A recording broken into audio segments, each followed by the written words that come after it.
Great. Welcome everyone to our latest webinar. Really excited to have Jim Mason, author of An Unnatural Order, speaking with us today. Jim, I've communicated with you before, but to share with others like what an impact your book has had on us, Animal Think Tank, as an organization, and me reading it personally, like it really, probably more than any book I've read, it's really connected so many dots for me, like bringing in how speciesism is related to sexism, racism, colonialism, capitalism, and just you can see like the huge amount of research that has gone into this, and also just like it really brought home like what we have lost as a species, as a human species, like through our disconnection with other animals and with nature. And I really felt like I grieved a lot through reading this book, but also gained like a huge amount of insight and perspective and hope. So thank you firstly for writing this book. And yeah, like I said, it's had a huge influence on us at Animal Think Tank, and clearly others in the movement from the messages we're seeing in the chat. So Jim, I think it's probably you're the best person to introduce yourselves. Like, yeah, if you just kind of want to say about who you are, what you feel is relevant, and also why you felt compelled to write An Unnatural Order. Oh, you've read the book. I love it. I hope you have the revised edition. It came out in 2021. Okay. Yeah. I'm speaking to you from Missouri, which is a rural state. I was raised on a farm not far from here. I'm an old person, as you can see by looking at me. I was born in 1940, so I'm almost 83 years old. My first 17 years of life was spent milking cows, chopping the heads off chickens for Sunday dinner, doing all kinds of farm work. And much of it did shock me back then. I have terrible memories of some of the things that we had to do when I was a kid growing up. And then for a long time, I buried all of that. I didn't let it bother me anymore. Like so many trauma survivors, you learn to put it away and not dwell on it and forget about it as best you can. But then later in life, as I began to get involved in animal activism, it all came rushing back, and I've described some of those incidents, which we may talk about later in the program. But so somehow back in the 70s, I started working with an animal group, and one of them suggested that we should look into factory farming, which was not known about yet. None of the animal groups in the United States had any knowledge of farmed animal welfare issues. None of them had a program. And my boss, Alice Harrington, Friends of Animals, said, let's look into factory farming. So I did. And then I met Peter Singer, and together we agreed to write Animal Factories, which came out in 1980. And it was really, at least in the United States, of course, you had Ruth Harrison's Animal Machines, but we had nothing like that. So Peter's in my book and his book, Animal Liberation, were the first books to really show factory farming to American audiences, and it made quite a hit. It made a lot of people angry, and I think it really sort of pricked a boil, so to speak, on what happens with farm animals. And then the book came out again in 1990. So factory farming was there to see for all. And I think the strength of the book when it came out was the photographs that we had. We had vivid black and white photographs of the interiors of factory farms. So that really was shocking. Thanks, Jim. And yeah, do you want to talk about why you felt compelled to write An Unnatural Order? Yes. In the wake of writing Animal Factories, once it came out, I kept really being obsessed with the thought of farm animals. Where did they come from? Were they wild animals? I mean, I just didn't understand that there was a domestication process. So in the early 1980s, I was reading everything I could get my hands on about the history of domestication, and it led to dozens of books, which if you've done any research, every book leads you to dozens of more books. And then I was so lucky in the 70s because I knew some radical feminists, and where I was living in Connecticut at the time. and they were lesbian separatists. They were quite radical and very politically active, and they had a vegetarian restaurant.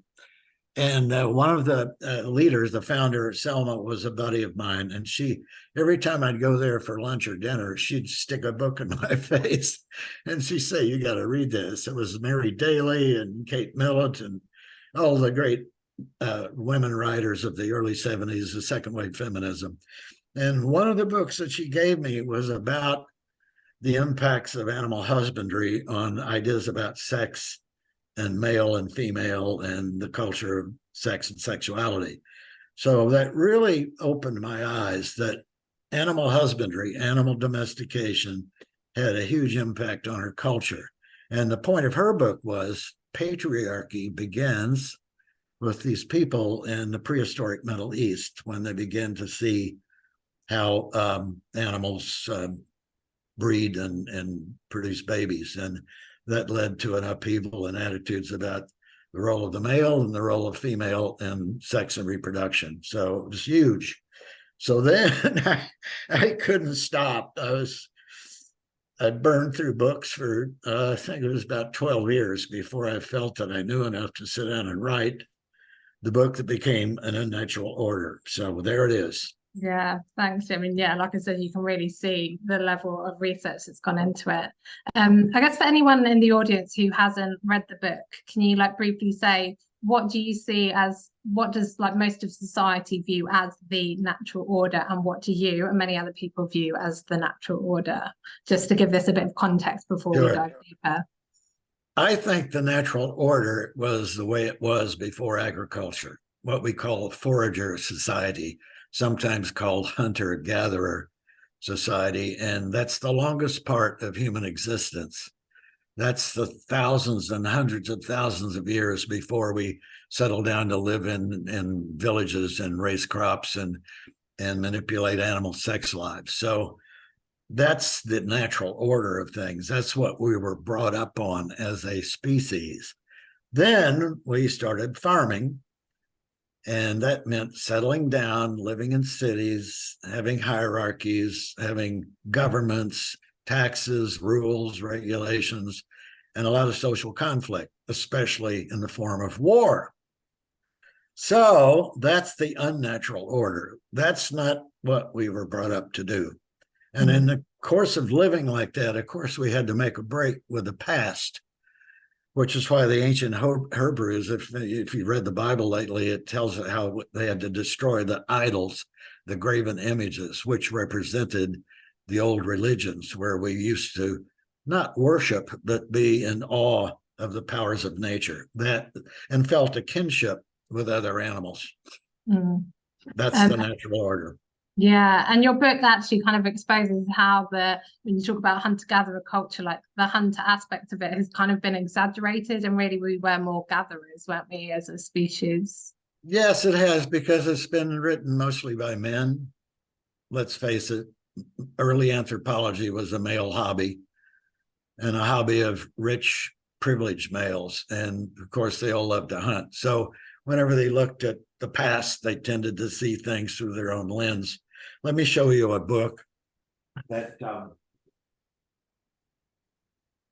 I don't know if you can see the title, but it's called The Way of the Animal Powers. It's by Joseph Campbell. And it really explains what life and culture was like before agriculture, when we lived in an era where animals were important, not so much as meat and laboratory subjects, but kinship, kin fellows. That's a great segue to my next question, Jim, which is how were or still are other animals important to us as humans? Like how and why are other animals important? Well, this is the most important idea, and the one I think we agreed to talk about the most, because it's little known. Not too many people understand what we mean when we say the animal powers, which is a shorthand for the way we regarded animals, other animals in the living world before we became farmers. I want to read a passage from a book by a writer, Henry Beston. This is from his book, The Outermost House. And this is the way This is the way he describes animals. Animals. He says, he writes, in a world more complete than ours, they move finished and complete, gifted with extensions of the senses we have lost or never attained, living by voices we shall never hear. They are not brethren, they are not underlings, they are other nations, caught with ourselves in the net of life and time, fellow prisoners of the splendor and the travail of earth. Oh my God. Of course, I'm choking up reading this because it's such a good way to describe how we used to regard animals, and we need to recover that. Yeah, yeah, we really do. Are you able to talk a bit kind of briefly about how animals really were held up, yeah, in kind of human culture before their kind of fall, as it were? Well, some good examples of the importance or the power of animals on human mind and consciousness before agriculture. Good examples. One is the famous cave paintings, which everyone's heard about in the caves of France and Spain. These were probably painted 20 some 30,000 years ago when we were still forager people living mostly outdoors, living with animals, and animals moved us because they were so impressive. Those cave paintings are very important. Here's what your Lord Kenneth Clark has to say about those paintings, which again says a lot about how animals were important to the human mind before agriculture. Clark says this: personally, I believe that the animals in the cave paintings are records of admiration. The painters are saying, quote, this is what we want to be like. These are the most admirable of our kinsmen. They felt kinship with other animals. They were impressed by the power of animals, by the beauty and the grace of animals. Don't forget, people were living mostly outdoors at that time. They heard animal sounds throughout the day and night. They saw animals in action. They saw animals doing all of the things that were familiar to us, and the vivid things of the body, chasing other animals, hiding in the shade, getting a drink in the pool, eating something, having sex with each other, everything that humans could identify with. So these observations puzzled that early human mind and made people wonder, what are they? Who are they? Who are we? It gave them a sense of reference to the natural world.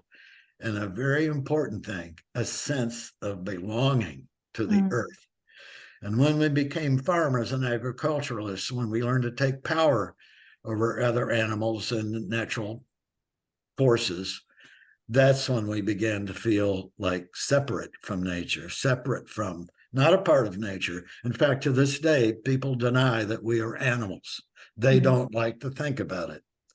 So this is what I said in the book. This agriculture changed the way we think about life and the worldview.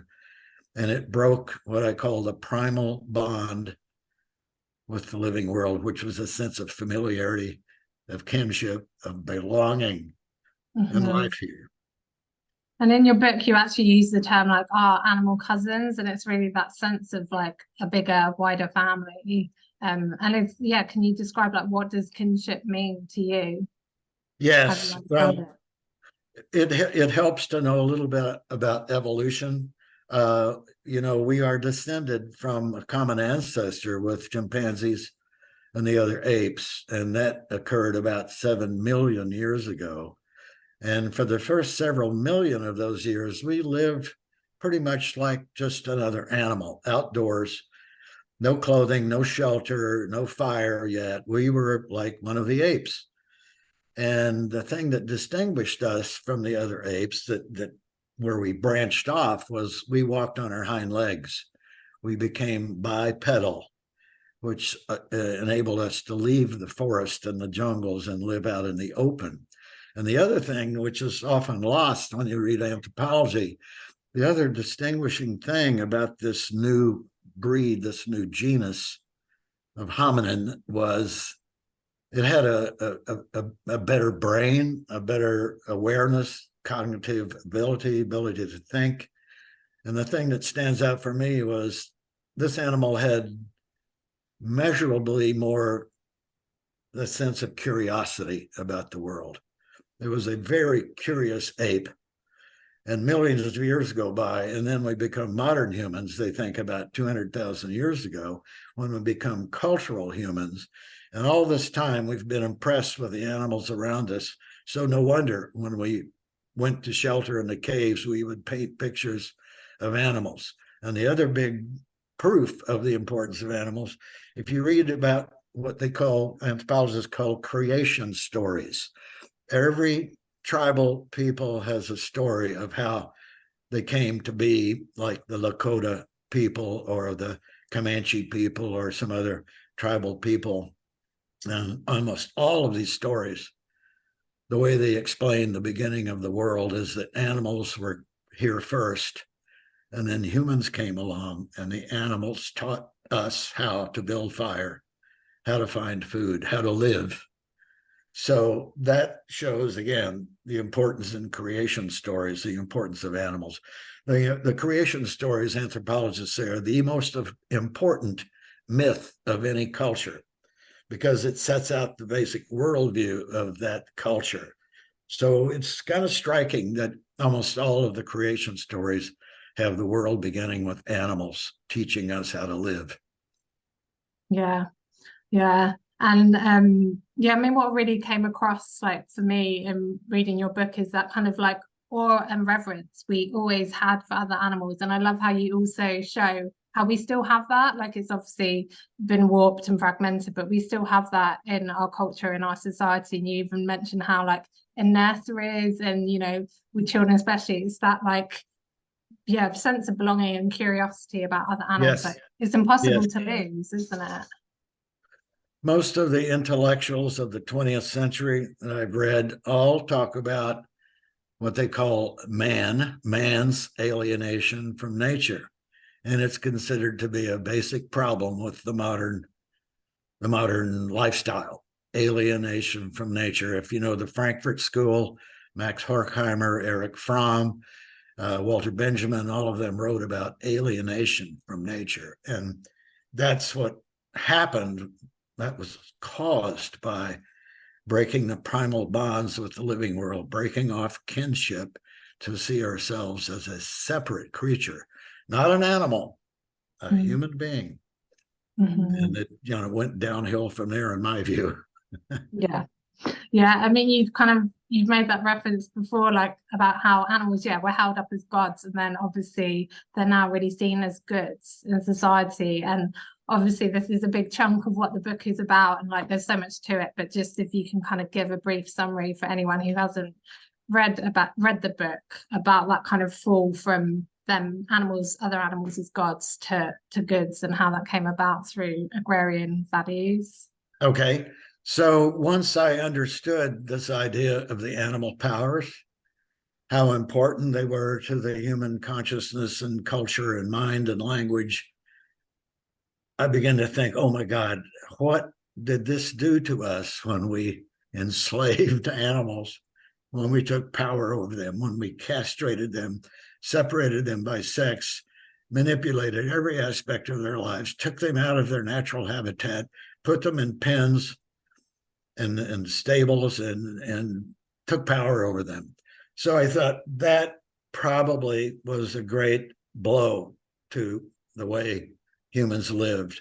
And several other intellectuals have said the same thing. Like there's a famous writer, Jared Diamond. I don't know if you know his work, but he wrote a famous essay about 10 or 15 years ago that caused a bit of a stink. He wrote it for a popular magazine. He said, I think the title of the essay was Agriculture, the biggest mistake in the history of the human race.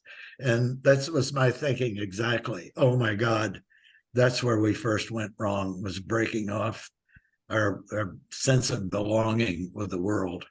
And so that's really what my book is about. It's about the fallout or the repercussions of taking control over the lives of animals and taking them out of their natural habitat and making them captive slaves for meat, milk, hides, leather, all of the things. Yeah, and a lot is communicated about kind of the environmental harm of exploiting animals, and obviously the harm to human health as well, and also the harm directly caused to animals. But this is something that your book really goes into, and you've kind of referenced here as well. Can you go in more detail about what you see as the deep psychological harm that has caused us and other animals and our relationship? Well, I think the first and the most obvious and the most direct byproduct of animal enslavement was patriarchy. A lot of people have trouble understanding that we didn't understand how the sex act produced pregnancy and the birth of babies. Before agriculture, before animal husbandry, this was a woman's mystery, and it gave women quite a bit of status and power within the group, within the tribe and the immediate family.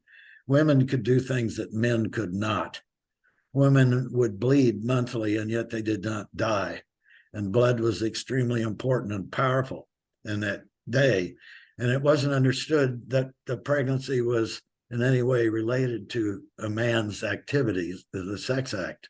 But once they began to keep animals captive and manipulate them, which had to do with manipulating their sex lives, separating males from females, and living among the same animals over time, they began to understand that the male goat or sheep mounts the female, makes her pregnant, and babies are born. So this really busted up the mystery of the female powers. And all of a sudden, women were not considered as important as before. They lost their power.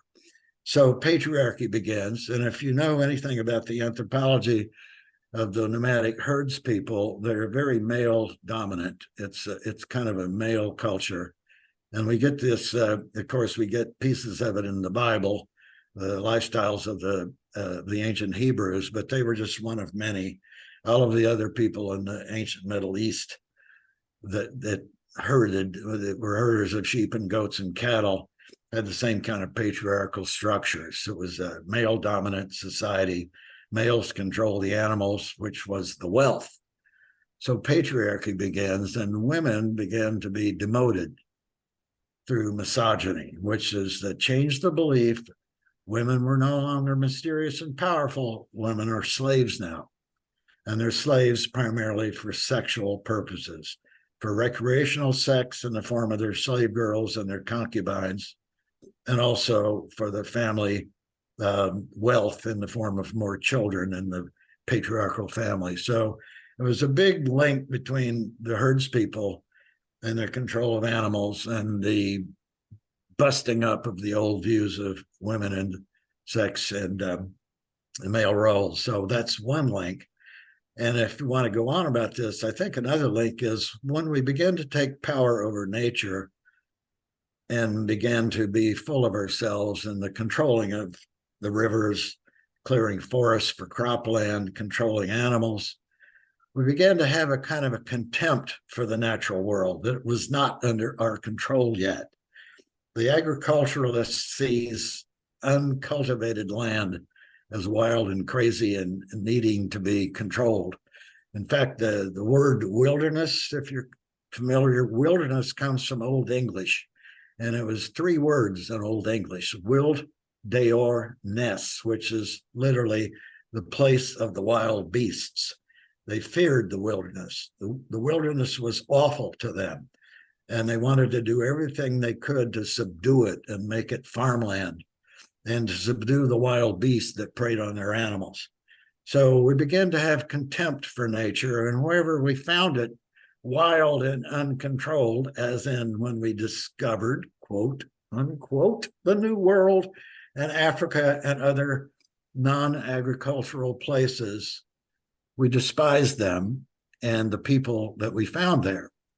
And of course, we would have seen the people that lived in the New World, North and South America, as savages, was what we called them, closer to animals than humans. In fact, in Spain, there was a great debate over whether the Native Americans and Native people were either animals or subhumans. And they had a big fight about this in Catholic Spain. So, and then when we discovered Africa and we found Black people who lived in a state, although they did have great culture and civilization, to us, they seemed to be savages, uncivilized. And so it was pretty easy to capture them and turn them into slavery in the New World. So it had a lot, the enslavement of animals had direct implications in patriarchy and also in the beginnings of the slave period. Pretty awful stuff.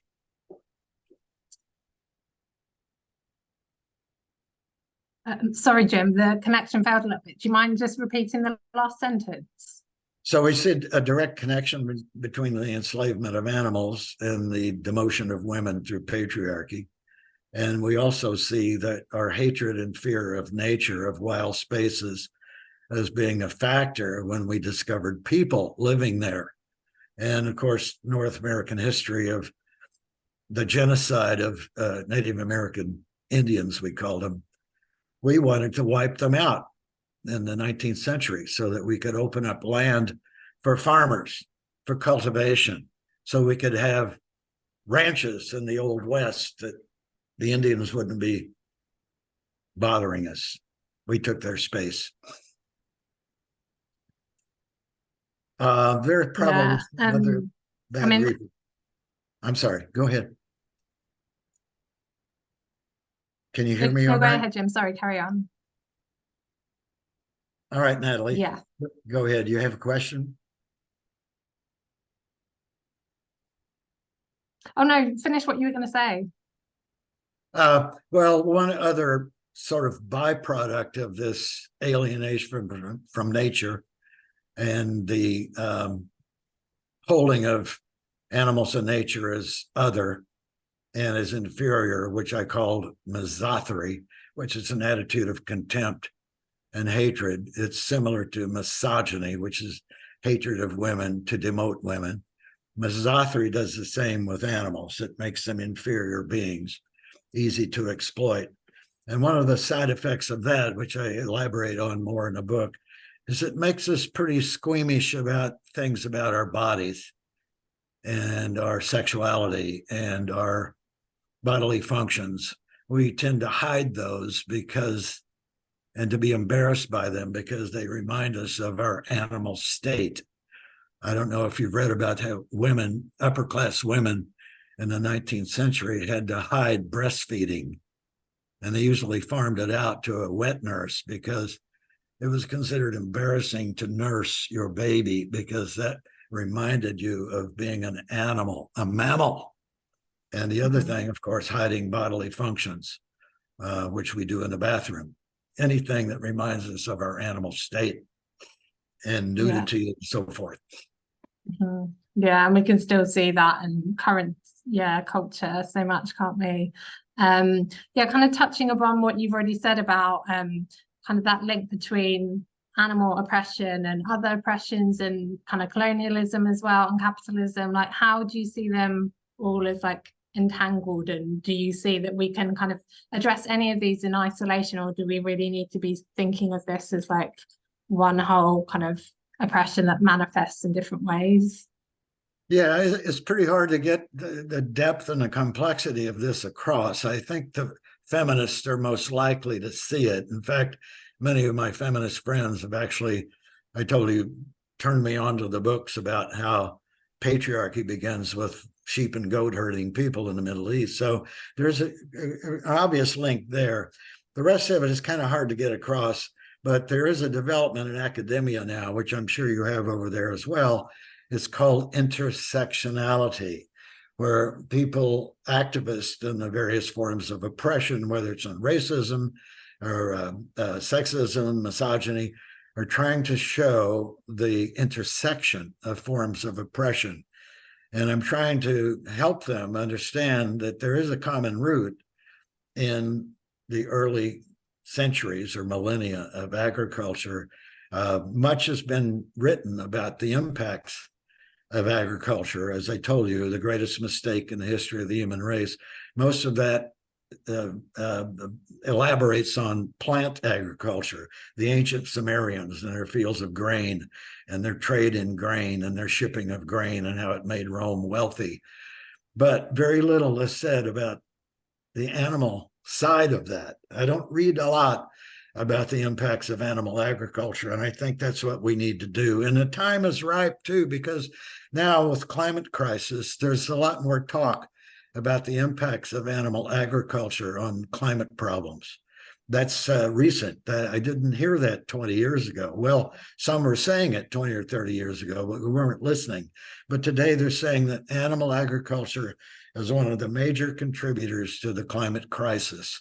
And I think that we want to show that agriculture, animal agriculture, has affected not only the earth and the land and the waters and so much consumption and the cruelty involved, but how it has affected our culture, and then connecting that to patriarchy and slavery and racism and colonialism. So there's a lot to connect there.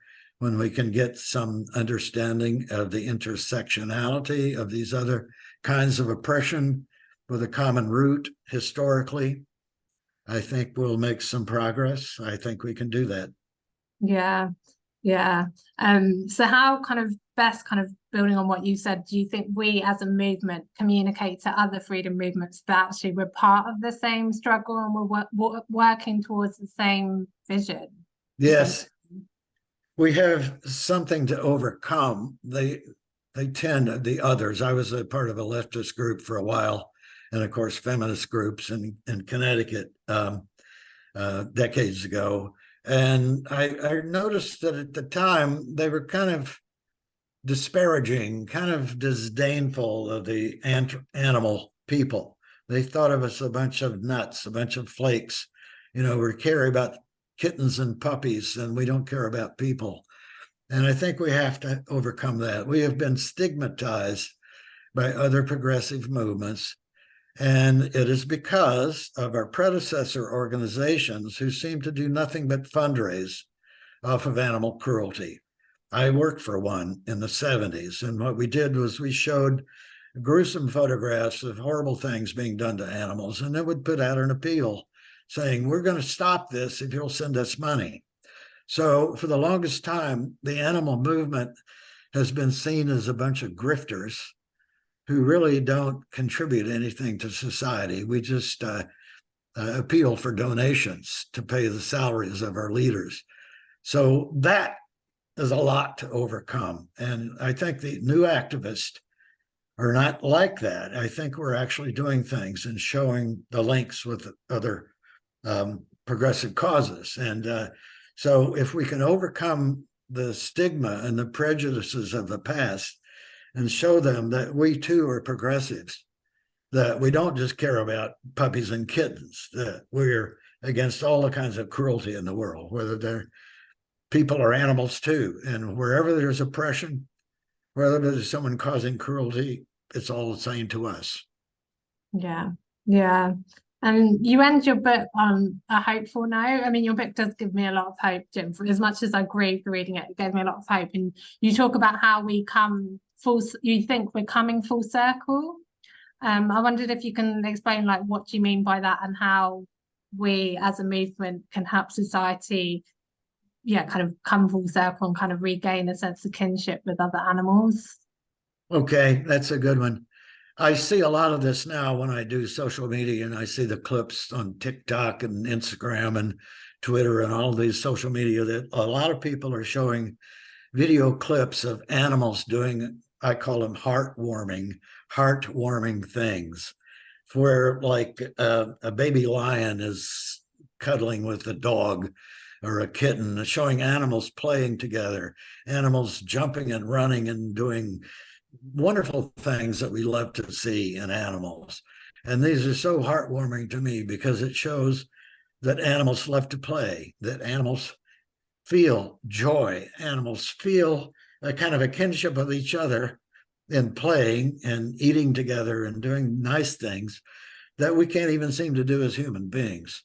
So I would think that those seem like some of those little clips are kind of silly to some people, but they do tell us a lot. And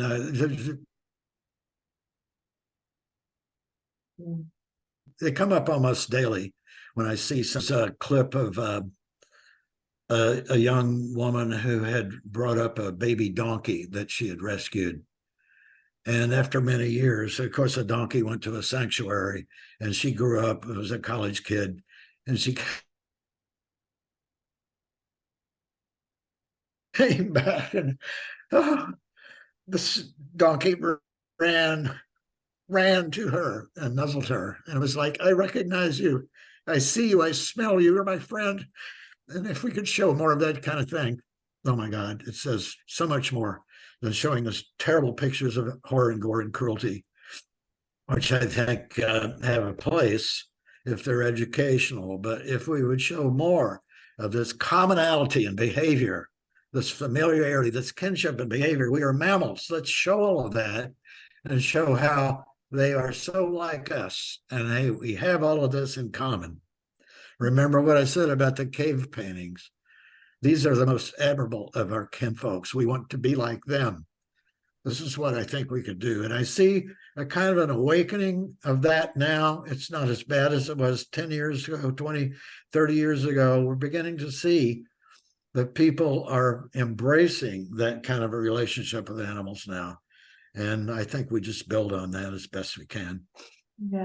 Yeah, I'm in complete agreement. And yeah, I mean, what you're talking about, I think it's why websites like the Dodo are so popular. Like those videos, like you say, they're so heartwarming, and it's, you know, telling these personal stories of animals and showing kinship between animals and humans and other animals. And you know, these things go viral for a reason, because they really resonate with us on like a really deep emotional level. So yeah, completely in agreement, Jim. And yeah, you just able to kind of touch upon, so like at the end of your book, you say you see society, our culture coming full circle. Can you expand on that a bit more before we kind of Yes. open this discussion? Yes, it's happening. Oddly enough, perhaps seems ironic that it's happening because of science, which has always been our enemy because of experimentation on animals. So animal people tend to have a kind of a, not a kind of a dark view of science, but science has brought some reality to our worldview. You know, we have to know that we are animals, we are mammals, that we have so much in common with animals in our nervous system, in our anatomy, in our physiology.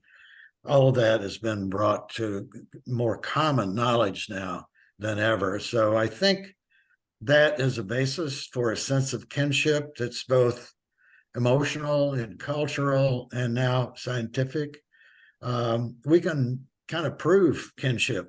What are the numbers on the DNA that we have in common with chimpanzees? It's like 98 point something or other that we have the same genetic material as the chimps. We could probably, and it's a horrid thought to some people, we could probably interbreed with chimpanzees and produce hybrid animals, as horses breed with donkeys and produce mules and other kinds of hybrids. Not that we want to do that, that's not to be done, but we're so close to our common ancestors and our common kinfolks.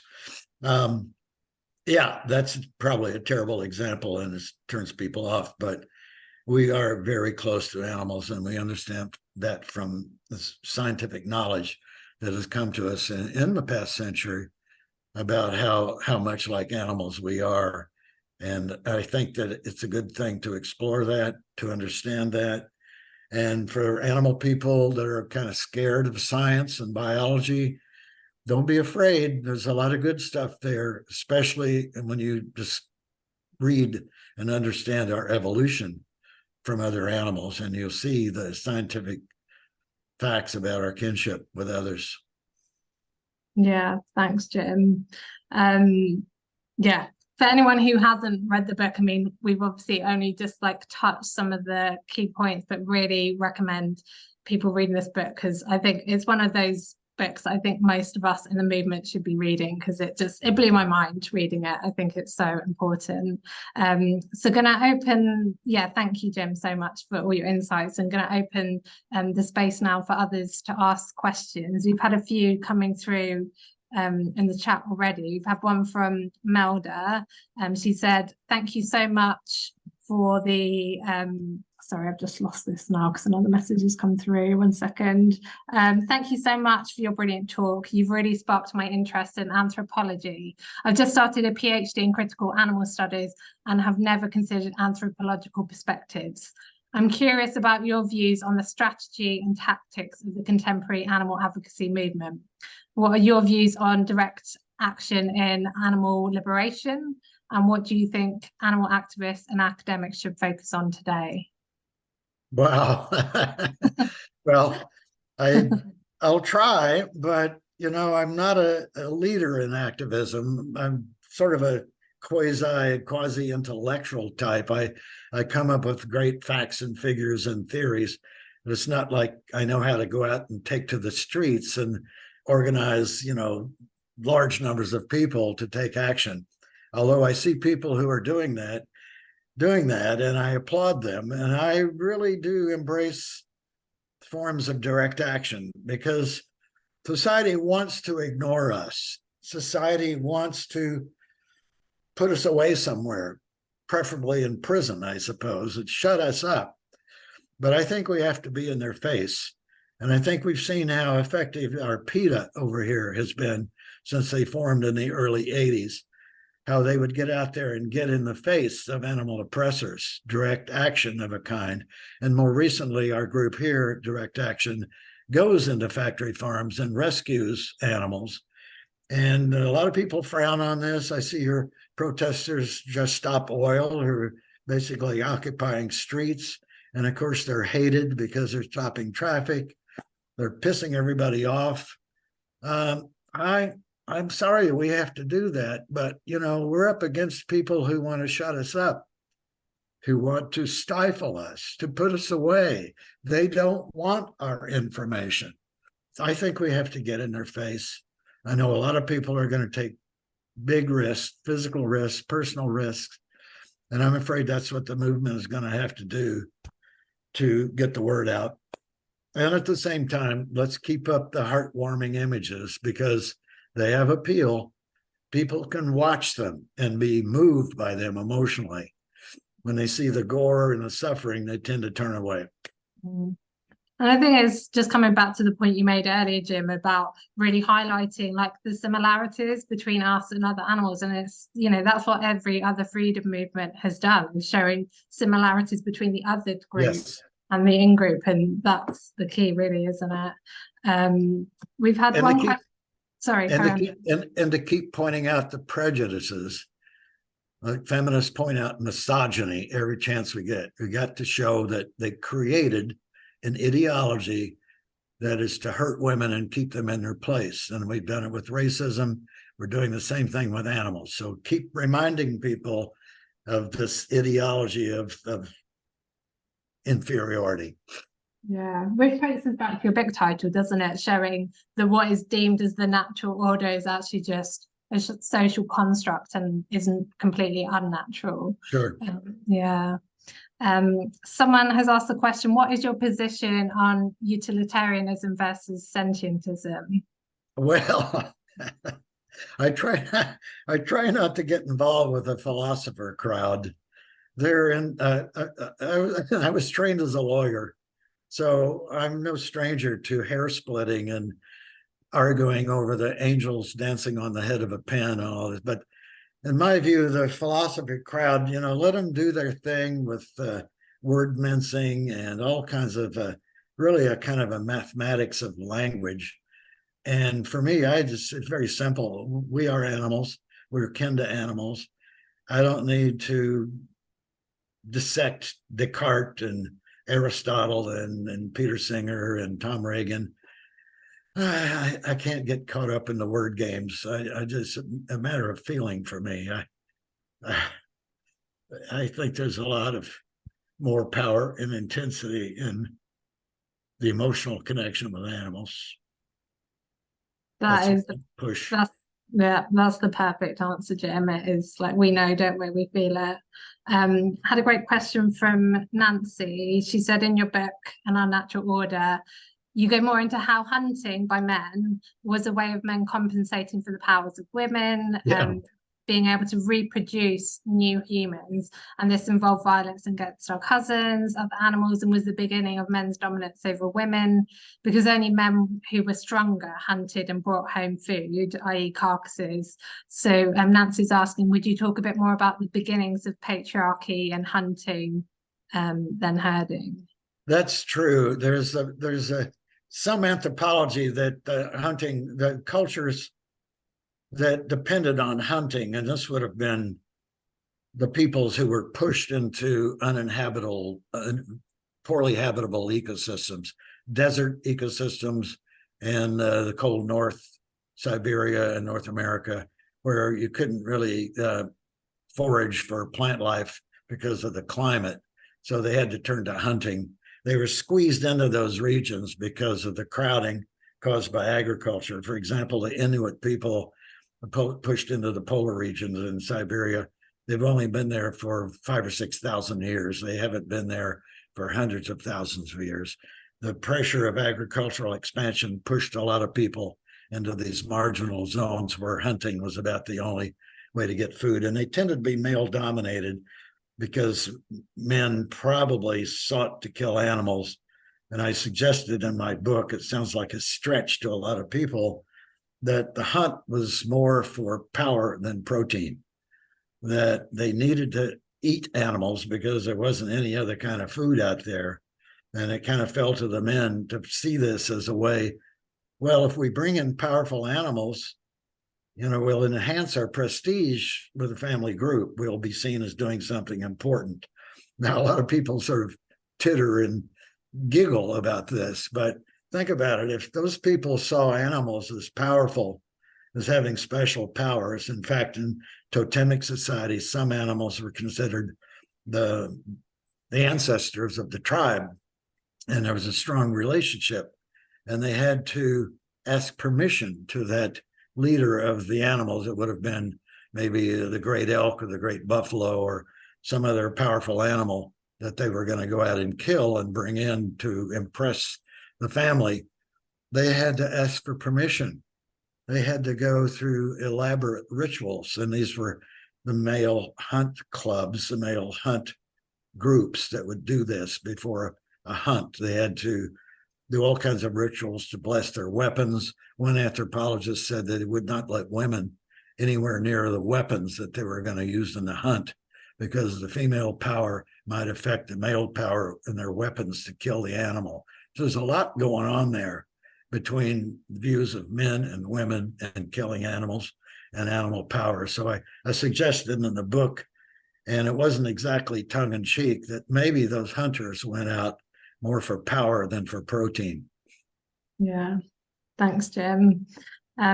Victoria has asked the question, when you talk about people turning away from imagery of war and suffering of other animals, do you think there is a place for these types of visuals in the modern animal rights movement, or should we stop documenting the harms we do to animals and focus on the positive stories instead? Yeah, it's I don't know. I always think that when you show images that turn people away, you're going to lose their attention. I know we have to do that because we have to document what factory farming does to animals, specifically pigs. And in the case of dairy, the tearing of the calf away from the mother. These are the realities of what's wrong with that. And I know we have to show that.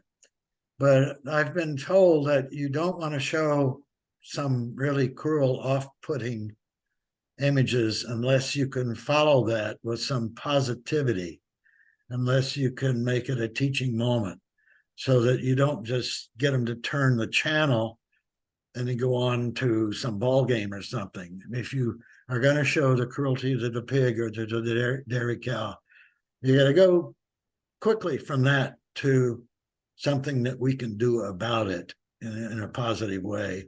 So yeah, I'm not ruling out showing painful imagery. I'm just saying we got to use it properly, because a steady diet of gore is not going to attract many viewers. Yeah, and I guess it's kind of showing that contrast between the nightmare, the reality, and the dream, like how things should be, our kinship with other animals. That can be quite powerful. So yeah, yeah, I hear what you're saying, Jim. Um, Nancy's come back with another question. Wasn't hunting before agriculture, as Nancy's pet, agriculture? For example, 40 to 70,000 years ago, when humans were curious and wandered too far north when it was cold, and not as late as animal agriculture around 10,000 years ago. Yeah, it's a lot of anthropology to look into there. I got a whole section in my book about the exaggeration of the role of hunting and primitive societies. One of the things is that biases built into anthropology, because by the time there was a real science of anthropology in the early 1900s and 20s and 30s, and they looked to find examples of what we used to call primitive societies, that is, pre-agricultural peoples. The only peoples that were left were the peoples in the uninhabitable ecosystems, deserts, and the far north. So when anthropology starts looking for so-called, I call them primal cultures, hunter-gatherer, forager people, the only ones left, I think I gave the numbers in the book, the most of the societies they looked at, some 200 or 300, most of them were in northern North America and in Siberia. So, of course, they're going to be hunting cultures. So then the anthropologists come home, back to the office, and they write about primitive cultures being hunters, because all of the plant-based forager people had been wiped out thousands of years earlier. Thanks, Jim. Rob has asked the question, do modern day free agricultural societies lack any form of patriarchy? Is this something you know anything about? I didn't follow the question. Could you say again? So do modern day societies who are kind of pre-agricultural, do they lack any form of patriarchy, modern day? Oh, I don't know, because if there are any pre-agricultural societies left, probably in the rainforest of South America, I can't imagine where there's enough wilderness left for those societies, those groups, to be still pristine and unaffected by colonialism and oil exploration and timber cutting. The North American Indian people are a case in point, because there aren't any left in North America who are still living the way they did before the colonial invasion of 1500. All of their lifeways have been destroyed. Now, some of them were agriculture that came out of Mexico, where they domesticated the corn plant. But before Columbus, there were still a lot of Native American peoples that lived as foragers and not entirely off of hunting. And but their lifeways have been largely polluted or displaced by the modern ideas and religion, like the Diné people, we call them Navajo in the Southwest. I understand they're almost like Catholic sheep herder people now. And some of them have gone to cattle herding. So they don't live true to the way they did before Columbus, when they might have had a corn and bean and squash based diet. Yeah, it's hard to find a true forager society anywhere in the world anymore. Probably some of the people we call Aborigines, the First Nations of Australia, might be the closest to that. But their societies have been completely corrupted by colonialism. If any of you have Australian friends, they'll tell you about that mess over there. It's a shame. The racism in Australia is it's just about as bad as that in North America and every other place. So yeah, the First Nations of Australia have had an enormous impact on their lifeways. Mhm. Thanks, Jim. Just a final question. So you have obviously been thinking about, our relationship with other animals. You've been involved in the movement in one way or another for over 50 years now, right? What gives you the most hope? Uh, the younger generation that's much more awake than we were. Like when I was 20 something, before I didn't become an activist for animals until I was in my 30s, mid 30s.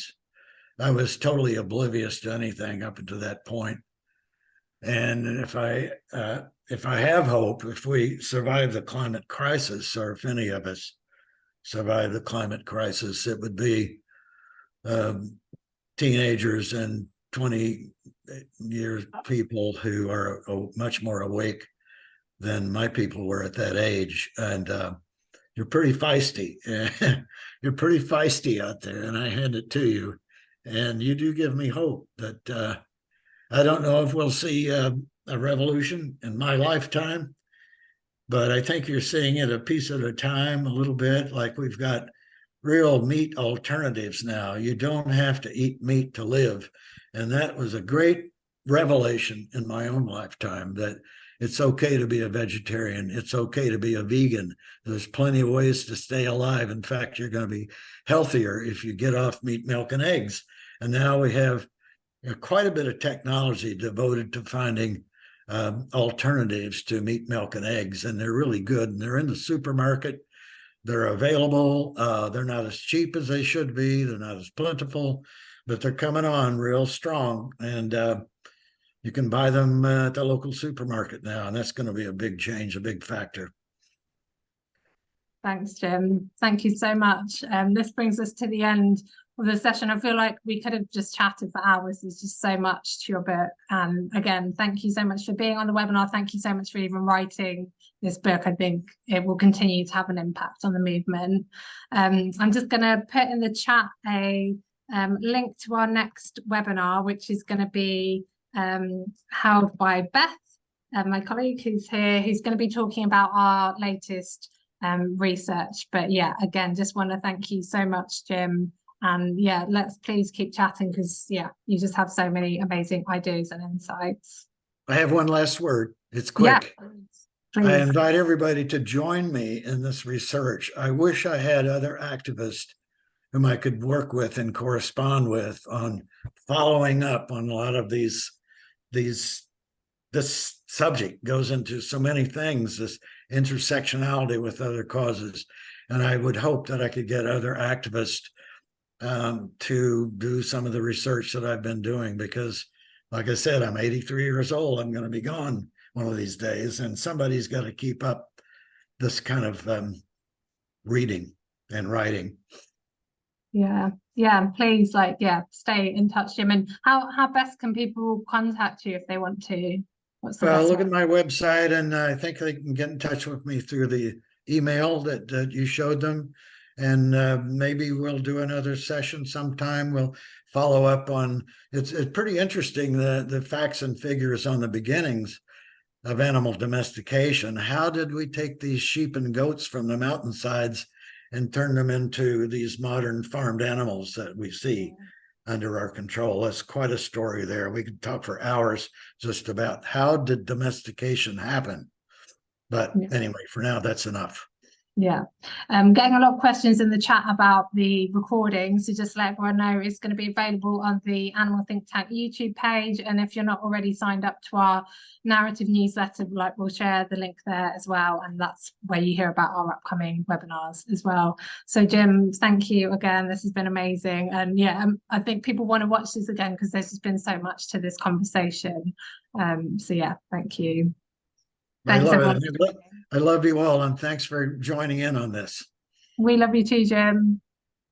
Thank you. Thanks, everyone, for joining. Hope to see you at the next webinar.